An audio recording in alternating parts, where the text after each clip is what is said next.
প্রত্যাশা আর্ট স্কুলের সাফল্যের ২২ বছর পূর্তি উপলক্ষে চিত্রাঙ্কন বৃত্তি পরীক্ষা ও পুরস্কার বিতরণ অনুষ্ঠান সম্পন্ন। বিস্তারিত দেখুন আবু ইউসুফ মিশুর প্রতিবেদনে। প্রত্যাশা আর্ট স্কুল তাকে প্রত্যাশা আর্ট স্কুল পরিবারের পক্ষ থেকে এবং সবার পক্ষ থেকে অভিনন্দন। ভাই পুরস্কার তুলে দিচ্ছেন। প্রত্যাশা আর্ট স্কুলের সাফল্যের 22 বছর উদযাপন উপলক্ষে গোল্ড মেডেল চিত্রাঙ্কন বৃত্তি পরীক্ষা ২০২৬ অনুষ্ঠিত হয়েছে।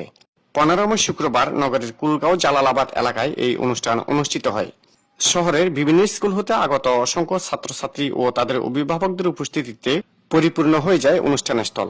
প্রত্যাশা আর্ট স্কুলের উপদেষ্টা ও মিলেনিয়াম পাবলিক স্কুলের অধ্যক্ষ দেলোয়ার হোসেনের সভাপতিত্বে এবং প্রত্যাশা আর্ট স্কুলের পরিচালক রুহুল আমিনের সঞ্চালনায় অনুষ্ঠানে প্রধান অতিথি হিসেবে উপস্থিত ছিলেন বিশিষ্ট রাজনীতিবিদ ও প্রত্যাশা আর্ট স্কুলের উপদেষ্টা জহিরুল ইসলাম রাজা। বিশেষ অতিথি হিসেবে উপস্থিত ছিলেন চুয়েট বিশ্ববিদ্যালয়ের পরীক্ষা নিয়ন্ত্রক রুবেল মাহমুদ, বিশিষ্ট সমাজসেবক ডাক্তার মনির আজাদ, স্বপ্ন পাবলিক স্কুল অ্যান্ড কলেজের অধ্যক্ষ ইব্রাহিম রুবেল সহ অনেকে। অনুষ্ঠান উদ্বোধন করেন চট্টগ্রাম শিল্পকলা একাডেমি ফ্যান গ্রুপের অ্যাডমিন মোহাম্মদ ফোরকান রাসেল।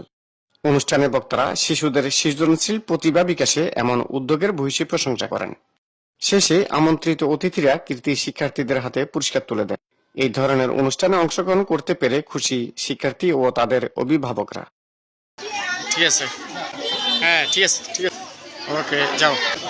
প্রত্যাশা স্কুল যেভাবে প্রতিযোগিতার আয়োজন করে এখানে সবাই পায়, ফার্স্ট প্রাইজ পায়, সেকেন্ড প্রাইজ পায়, থার্ড প্রাইজ পায়, কিন্তু আবার যারা পায় না তাদেরকেও উনি পুরস্কার দেয়, তাদেরকে উপহার সামগ্রী প্রদান করে।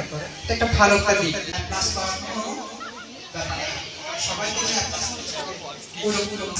গোল্ড মেডেল চিত্রাঙ্কন বৃত্তি পরীক্ষা ২০২৬ এবং সুন্দর হাতে লেখা পরীক্ষা ২০২৬ এবং প্রথম সাময়িক পরীক্ষা ২০২৬, মোট 3টা ইভেন্টসের পুরস্কার বিতরণ অনুষ্ঠান আজকে।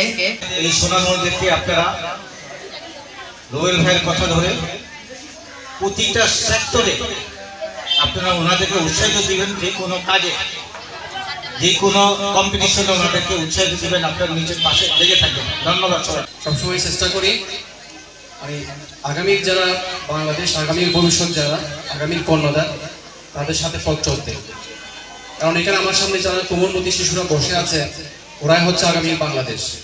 কারণ তারা যদি সুস্থ এবং সুন্দরভাবে চমৎকার পরিবেশে যদি নিজেদেরকে বিনির্মাণ করতে পারে, তাহলে আগামীর বাংলাদেশে একটি সুন্দর বাংলাদেশ আমরা নির্মাণ করতে পারবো, বিনির্মাণ করতে পারবো। শিল্প সংস্কৃতি যদি বেঁচে থাকে তাহলে আমাদের এই দেশ এগিয়ে যাবে। এই ছেলে